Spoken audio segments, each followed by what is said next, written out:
உங்கள் favourite TV ஷோக்களை இனி miss பண்ண தேவையில்லை. ZEE5 இல் முற்றிலும் இலவசமாக காணுங்கள், இங்கேயும் எப்பொழுதும். உனக்கு ஞாபகம் இருக்குல்ல, அன்னைக்கு அம்மா வீட்டுக்குள்ள வந்தப்போ நான் எவ்வளவு ஹாப்பியான. எனக்கு ஒரு அம்மாவோட பாசியம் சின்ன வயசுல இருந்து கிடைக்கல. ஆனா இனிமே எனக்கு 2 அம்மாவோட பாசம் கிடைக்கும்னு ஆசையா இருந்தேன். நான் இத்தனை வருஷமா அம்மா இல்லாம இருந்தனால கடவுள் கிருஷ்ணா என்னோட அம்மாவை திரும்ப கிஃப்டா கொடுத்துட்டாங்கன்னு நான் ரொம்ப சந்தோஷப்பட்டேன். ஒரு அம்மாக்கு பதிலா எனக்கு 2 அம்மா கொடுத்துருக்காங்கன்னு சந்தோஷப்பட்டேன். ஆனா நீ என்னோட அம்மாவை ஹேட் பண்றல. என்னோட அம்மா இன்னைக்கு ஜம்ப் பண்றதா இருந்தாங்க. நீ அவங்கள தடுத்திருக்கணும்ல. ஆனா நீ என்ன பண்ண?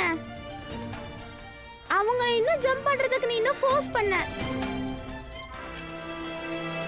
இன்னைக்கு மட்டும் எங்க அம்மாவுக்கு ஏதாவது இருந்ததுன்னா அப்புறம் ராமா.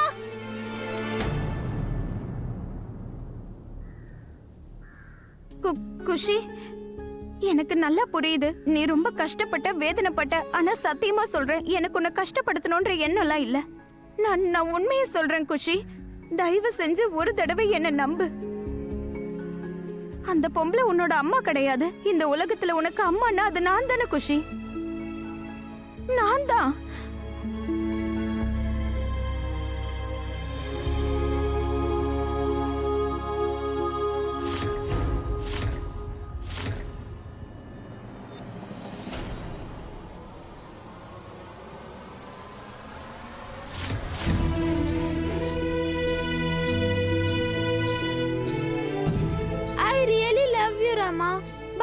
பட் எனக்கு நீயும் எங்க அம்மாவும் ஃப்ரெண்ட்ஸா இருக்கணும்னு ஆசையா இருக்கு.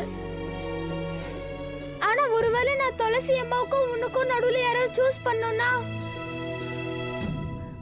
நான் என்னோட துளசி அம்மாவை தான் சூஸ் பண்ணுவேன்.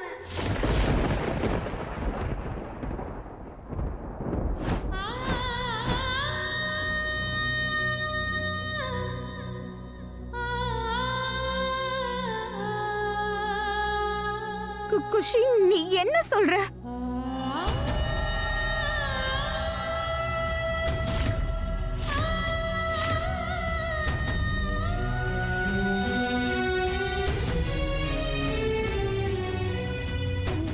ஏன்னா நீ எங்க அம்மா கிட்ட இருந்து என்ன பிரிக்கிறத பத்தி பேசுற ராமா. இல்ல குஷி, எனக்கு என்னோட துளசி அம்மா ரொம்ப வருஷத்துக்கு அப்புறம் கிடைச்சிருக்காங்க. நீ வரதுக்கு முன்னாடி நான் கடவுள் கிருஷ்ணா கிட்ட ரொம்ப சண்டை போடுவேன்.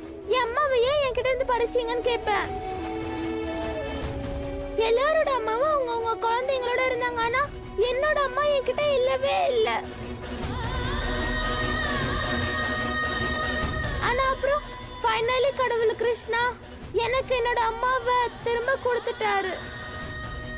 இப்ப மறுபடியும் என்னால அவங்களை இழக்க முடியாது ராமா. எனக்கு என்னோட துளசி அம்மா வேணும், அவ்வளவுதான். என் கூட வேற யாரு இருக்காங்களோ இல்லையோ, எனக்கு என்னோட துளசி அம்மா தான் வேணும். ZEE5 ஆப்பை டவுன்லோட் செய்து அனைத்து எபிசோடுகளையும் இலவசமாக பாருங்க.